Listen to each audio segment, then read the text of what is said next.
नमस्कार दोस्तों, आप सभी का तो एक बार दोबारा फिर स्वागत है fast and industrial training part 31 में। तो दोस्तों, आज का जो हमारा लेसन है, आज का जो हमारा टॉपिक रहेगा वो हमारा टॉपिक रहेगा safety instructions of bolt formers. तो दोस्तों, आप अपनी इंडस्ट्री के अंदर आप किसी भी मशीन के ऊपर काम कर रहे हों, किसी कोई भी मशीन हो, उसके लिए सेफ्टी इंस्ट्रक्शंस आप जरूर उसको केयरफुली रीड कीजिए और उसको अपने लाइफ के अंदर फॉलो कीजिए। तो दोस्तों, ऐसे ही फास्ट इंडस्ट्री के अंदर बोल्ट फॉर्मर के ऊपर फास्टनर बनते हैं, जिसकी सेफ्टी इंस्ट्रक्शन के बारे में हम आपके साथ हम इसको रीड करेंगे। मगर दोस्तों, जरूरी नहीं है कि सेफ्टी इंस्ट्रक्शन सिर्फ बोल्ट फॉर्मर्स के लिए ही हैं, आप अपनी अदर मशीन्स के लिए भी आप इनको यूज़ कर सकते हो। तो दोस्तों, ये है हमारी एक bolt farmer machine. Before running that machine is stop. Before running मतलब रनिंग से पहले हमने मशीन के ऊपर किन किन इंस्ट्रक्शंस का ध्यान देना है। सेकंड है दोस्तों, ड्यूरिंग ऑपरेशन। जब मशीन जब हमारी रनिंग है उस टाइम पे हमें किन किन बातों का ध्यान रखना है ऑपरेशन के टाइम पे।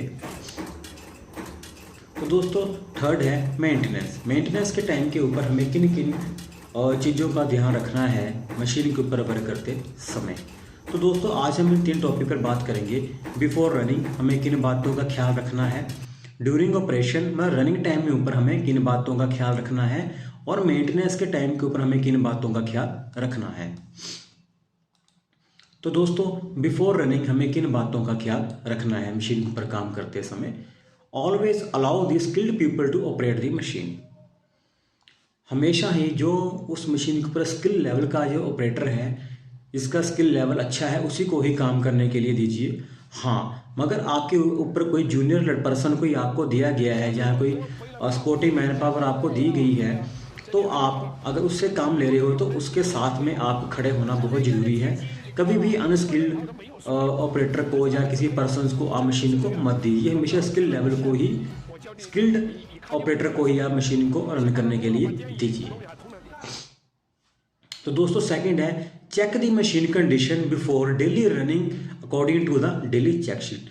तो दोस्तों, मशीन के ऊपर डेली चेक शीट होती है एक, कि मशीन को रनिंग करने से पहले हमें किन कौन कौन से पॉइंट चेक करने हैं, ऑयल के, लुब्रिकेशंस के, एयर के, करंट के, मोटर्स के, काफ़ी पॉइंट्स होते हैं। तो आप डेली चेक शीट को आप इसको बिफोर रनिंग से जरूर आप इसको फॉलो कीजिए। तो दोस्तों, नेक्स्ट है, फिर है बिफोर रनिंग का ही पॉइंट है, ये 1.3 पॉइंट है। Check the air brake before running. कई मशीन्स हैं जो कि एयर की वजह से भी चलती हैं, तो उसकी आपको ब्रेक, जो मशीन की ब्रेक है, मशीन को स्टॉप करने के टाइम पे मशीन स्टॉप हो रही है या नहीं हो रही है, इस बात का भी आप ख्याल रखिए और मशीन का ब्रेक चेक कीजिए। नेक्स्ट है दोस्तों, do not feed the wire rod which diameter is larger than the maximum cut off diameter. दोस्तों, फीड दी वायर रॉड, आप मशीन के अंदर वायर जो फीड करते हैं, तो जो भी डाया आपको कटर आगे लगा हुआ है मशीन के ऊपर, आप उससे जितनी भी मशीन की कैपेसिटी है उससे ज़्यादा उसके अंदर आप इसको ना पुट कीजिए। इसको एक बार दोबारा फिर रीड कीजिए आप। Do not feed the wire rod which diameter is larger than the maximum cut off diameter. जितना मैक्सिमम कट ऑफ डायमीटर हमें मैन्युफैक्चर ने दिया गया है मैक्सिमम, उससे ज़्यादा हमें फीड करने की कोशिश ना करें। अगर हाँ फीड करना है तो पहले आप सप्लायर से, मैन्युफैक्चर से आप इसके अकॉर्डिंग जरूर बात कीजिए। तो नेक्स्ट है दोस्तों, during operation. During operation running time के ऊपर हमें किन बातों का ख्याल रखना चाहिए।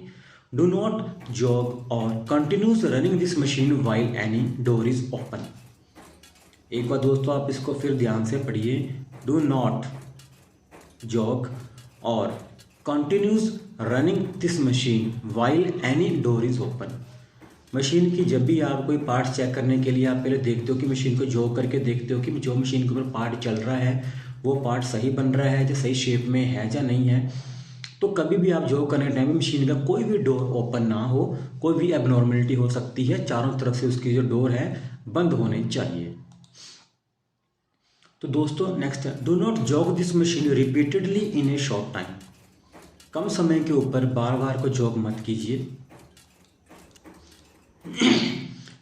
नेक्स्ट है दोस्तों, do not left the tools on the machine और inside the machine while start running. तो दोस्तों इसको आप समझ सकते हो, do not left the tools, कोई भी टूल्स स्पैनर्स आप मशीन के ऊपर ना छोड़िए, ना तो मशीन के ऊपर होने चाहिए और ना ही वो मशीन के अंदर होने चाहिए। तो दोस्तों do not modify the program of PLC बोलते हैं इसको, without the permission of manufacturer.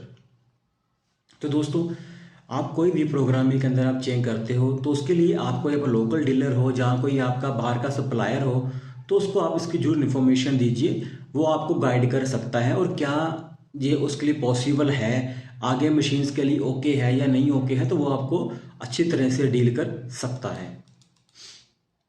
तो दोस्तों मेंटेनेंस के टाइम पे हमें किन बातों का ख्याल रखना चाहिए?